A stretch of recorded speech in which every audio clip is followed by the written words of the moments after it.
সেই একটা বৃষ্টি আসতে পারে। আকাশের অবস্থা খুবই খুবই খারাপ, যে কোনো সময় বৃষ্টি নামতে পারে। আর আমার মোটরসাইকেলে আমি নিয়ে নিছি একটা নেবুলাইজার। এটার মধ্যে আবার যদি পানি পড়ে তাইলে তো নষ্ট হয়ে যাওয়ার সম্ভাবনা আছে।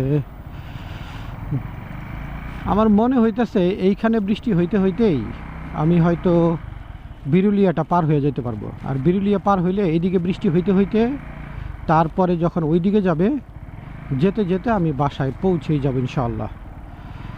ওকে, এখন যেতে যেতে আমি দুইটা প্রশ্নের উত্তর দেওয়ার চেষ্টা করব। সেইটা আমার ইউটিউবের কমেন্ট বক্সে দুইজনে দুইটা প্রশ্ন করছেন, এবং দুইটা প্রশ্নই লজিক্যাল এবং খুবই গুরুত্বপূর্ণ আমার কাছে মনে হয়েছে।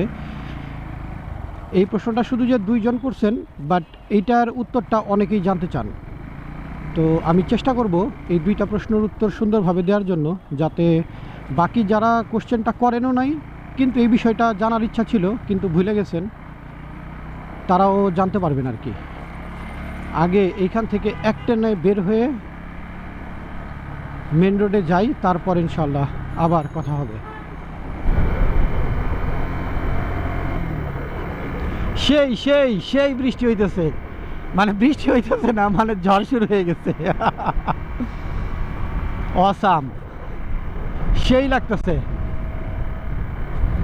অথচ গতকালকে আবহাওয়াবিদরা বলছে যে মানে আজকে নাকি সেই পরিমাণে রোদ উঠবে। ওদের কথা ব্যাঙের মাথা, আবার আসে উল্টা, লোকজনের কাম কাজ। আচ্ছা, ঝড় বৃষ্টি তো হইতেই থাকবে, এর মধ্যেই প্রশ্নের উত্তরটা দেওয়ার চেষ্টা করি, এতে আপনারাও একটু মজা পাবেন। ফাঁকে ফাঁকে ঝড়ের যে তাণ্ডব। আমি আবার উইন্ড ব্রেকার পরি নেই, স্যান্ডো গেঞ্জি পরছি, বৃষ্টির ভাব দেখা সারা শরীরে ধুলা দিয়ে মাখাই দেবো এখন।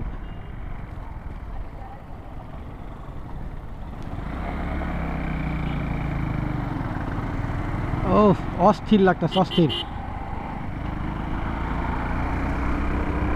অস্থির অস্থির। চলো চলো চলো, আবার বেশি তাড়াহুড়া করতে যাই, অ্যাক্সিডেন্ট না করলেই হয়, আস্তাগফিরুল্লাহ। আচ্ছা, তো প্রশ্ন দুইটা ছিল যে ভাইয়া আপনি যখন রানার বোল্ট কিনছেন তখন ডাউন পেমেন্ট কত দিচ্ছেন। ও অনেকেই আছেন যারা এখনও রানার বোল্ট কিনতে চান, বাইকটা কেমন রিভিউ দেখতে চান, বাইকটা সম্পর্কে খোঁজ খবর রাখেন। আবার অনেকে আছেন যে হয়তো নতুন কিনবেন না, সেকেন্ড হ্যান্ড কিনবেন। তো যার জন্য রানার বোল্টের প্রতি অনেকেরই একটা আগ্রহ আছে। আর যারা নতুন কিনবেন তাদের তো এই কোশ্চেনটা অবশ্যই মাথায় সবসময় কাজ করে যে ভাইয়া এটা ডাউন পেমেন্ট কত বা কিস্তি কত, কত দিনের জন্য দিছে। তো রানার বোল্ট আমি যখন কিনছি তখন আমি 60,000 টাকা জমা দিয়েছিলাম মোটরসাইকেলের জন্য, আর দাম ছিল 1,65,000 টাকা। আর নাম্বারের জন্য আমি আলাদা টাকা দিয়েছিলাম 17,000 টাকা। শোরুম থেকে যদি ওরা করে দেয় সেক্ষেত্রে ওরা একটু বেশি নেয়, 1,500 টাকা বেশি নেয়, কারণ ওরা যেহেতু কষ্ট করে কাজটা করে দেবে, সো ওরা একটু বেশি নেয় আর কি, 1,500 টাকা বেশি নেয়। সো 65,000 টাকা, সরি 60,000 টাকা ডাউন পেমেন্ট দিছি, আর 17,000 টাকা নাম্বারের জন্য আলাদা দিছি। 60,000 টাকা জমা দেওয়ার পরে আমি নিয়েছি এটা 2 বছরের কিস্তিতে। 2 বছরের কিস্তিতে আমার এটার মাসিক কিস্তি 6,500 টাকা করে, যদিও 6,500 না, সম্ভবত আর একটু কম, আমি একটু বেশি রাউন্ড ফিগার করে দেই যাতে দ্রুত টাকাটা শেষ হয়ে যায়। অলরেডি আমার কাছে আর মাত্র 5টা কিস্তির টাকা তারা পাবে। গতকালকে মানে এই মাসের কিস্তি দেওয়ার পরে আমার মোবাইলে মেসেজ এসছে যে আপনার কাছে আর 34,000 সামথিং এরকম পাবে। তো সেই হিসেবে 6,500 টাকা করে দিলে আমার আর 5টা কিস্তির মতো পড়ে। তো এই হচ্ছে মূল ব্যাপার, যে আমি 60,000 টাকা ডাউন পেমেন্ট দিছি, আর মাসে 6,500 টাকা করে কিস্তি দেই 2 বছরের জন্য। এটা ছিল যে আমি ডাউন পেমেন্ট কত দিছি। এবার আসি যে এই মামা আস্তে আস্তে আস্তে আস্তে আস্তে, ও উড়াই নিয়ে যাব।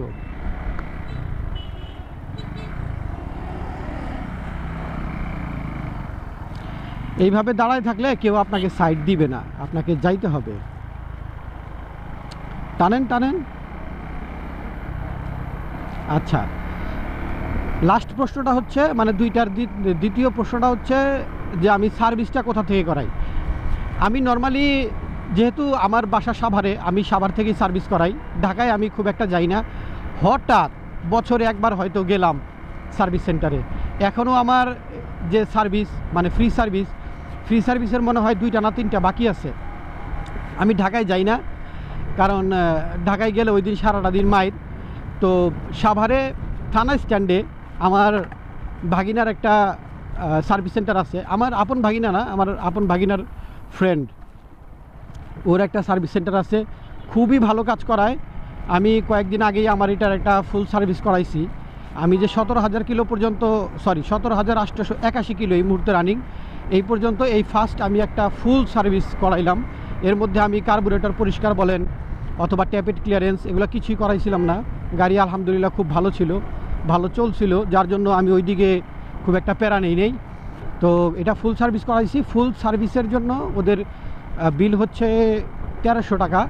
এতে আপনি প্রায় 25-26টা আইটেমের ওরা কাটিং। সোজা কথা, একটা বাইকের ফুল সার্ভিস বলতে আমরা যা বুঝি, এই ফুল সার্ভিসটাই ওরা করে, সেটা নেয় 1300 টাকা।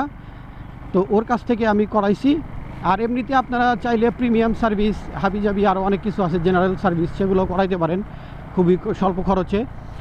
আর আরেকটা কারণে আমি ওদের কাছ থেকে করাই, কারণ এর আগে তো আমি আরও, যেহেতু অনেক মোটরসাইকেল চালাইছি জীবনে, অনেক জায়গায় আমি গেছি, অনেক সার্ভিস সেন্টারে কাজ করাইছি। কিন্তু এদের যে ব্যাপারটা, মানে আমার ভাগ্নের বন্ধুর দোকান বলে বলছি না, এরা যে কাজটা করে খুবই যত্ন সহকারে করে, এবং আপনি যাওয়ার সাথে সাথেই তারা আপনার সমস্যাটা আগে শুনবে।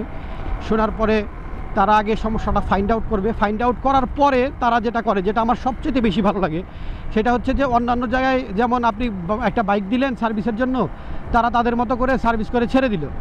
অথবা যদি আপনি কোনো পার্টস লাগাইতে বলেন, তারা সেই পার্টসটা লাগাইলো, লাগানোর পরে আপনাকে ছেড়ে দিল। বাট এইখানে ওরা যেটা করে, ওরা যদি কোনো পার্টস লাগে, ওরা আপনাকে বলবে যে মামা আপনার এই পার্টসটা লাগবে, আপনি লাগাবেন কি না। যদি আপনি লাগান, সেই ক্ষেত্রে তারা ওই পার্টসটা আপনাকে লাগাই দিবে। যদি তাদের কাছে অরিজিনালটা থাকে, সে বলবে মামা এটার অরিজিনাল আছে। আর যদি না থাকে, সেই ক্ষেত্রে আপনাকে জানাবে যে মামা এটার অরিজিনালটা নাই, এটার এই কোয়ালিটির মালটা আছে, এখন আপনি লাগাবেন কি না। তো এই বিষয়টা আমার কাছে সবচেয়ে বেশি ভালো লাগে। কারণ হচ্ছে যে, মানে সবাই তো ধান্দার চিন্তায় থাকে, কিন্তু ওদের চিন্তাটা হচ্ছে যে ওরা সার্ভিসটা সর্বোচ্চ পর্যায়ে দিবে, যাতে পরবর্তীতে আপনি ঘুরে ঘুরে ওর কাছেই আবার আসেন। এই জন্য ওরা নামমাত্র একটা সার্ভিস চার্জ নেয়, আর খুব ভালো একটা সার্ভিস দেওয়ার চেষ্টা করে, আপনার বিশ্বস্ততা অর্জনের চেষ্টা করে, যাতে আপনি সবসময় তাদেরকে একটা ট্রাস্টেড সার্ভিস সেন্টার মনে করেন। এতে ভবিষ্যতে আপনি আবারও আসবেন তার কাছে ঘুরে ঘুরে। নয়তো আমাদের এরকম হয় না যে একবার আপনি একটা সার্ভিস সেন্টার থেকে সার্ভিস করাইছেন, কিন্তু এরপরে দেখা গেল ওই সার্ভিস সেন্টারে আপনি আর গেলেনই না। সেই ক্ষেত্রে ওরা কিন্তু একটা কাস্টমার হারাইলো। তো এরা এই ক্ষেত্রে এটা করে না। আপনারা যদি আসেন থানা স্ট্যান্ডে, কবরস্থানের, সাভার তালবাগ কবরস্থানের জাস্ট অপোজিটে আনিসের সার্ভিস সেন্টার বললে যে কেউ দেখিয়ে দেবে, আপনারা সেখান থেকে সার্ভিস করাতে পারেন খুবই সুলভ মূল্যে এবং অল্প খরচে। পার্টসও পাবেন আর খুব ভালো একটা সার্ভিস পাবেন, এটা আমার গ্যারেন্টি আছে। বিশেষ করে রানার বোল্টের সার্ভিসটা ওরা একেবারে পুঙ্খানুপুঙ্খানুভাবে জানে, কারণ সাভারে প্রচুর রানারের বাইক বিক্রি হয়েছে। এটা আবার যায় না কেন, খালি জায়গায় জায়গায় থামায় ফালতু। হ্যাঁ, এই দিকে একটু কিন্তু ঝড় কম। আমি কিন্তু আসার সময় বলছিলাম যে যদি আমি বিরুলিয়া পর্যন্ত যাইতে পারি, তাহলে ঝড় বৃষ্টি যেটাই থাক সেটা আমার পেছনে পড়ে থাকবে, আর আমি সামনের দিকে চলে আসবো আর কি। আবার এইখানে আস্তে আস্তে আমি হয়তো বাসা পর্যন্ত পৌঁছে যাব। যদিও আমি যাওয়ার পথে একটু আনিসের সার্ভিস সেন্টারে যাব আজকে এখন, সেইটার ভিডিওতে ওদের দোকানটা দেখানোর চেষ্টা করব আপনাদেরকে, যাতে আপনাদের লোকেশনটা চিনতে সুবিধা হয়। আমার পেছনের ব্রেকটা আমি এই 18,000 কিলোমিটারের মধ্যে মাত্র একবার চেঞ্জ করছি, এর মধ্যে আর চেঞ্জ করা হয় নাই। সো আমার মনে হইতেছে যে পেছনের ব্রেকটা একটু কম ধরতেছে, তো এই জন্য পেছনের ব্রেক প্যাডটা আমি একটু পাল্টাবো। তো এই জন্য আমি যাওয়ার পথে একবারে বালি বালি শরীরে লাগতেছে, জ্বলে গেছে উইন্ড ব্রেকার না পড়ার এই একটা জ্বালা। আচ্ছা, সামনে ফাঁকা আছে, চলে যাই চলে যাই চলে যাই চলে যাই। এই জায়গাটা ডেঞ্জারাস, খুবই খুবই ডেঞ্জারাস। আরেকজন দেখো আটকাই দিছে রাস্তার মাঝখানে।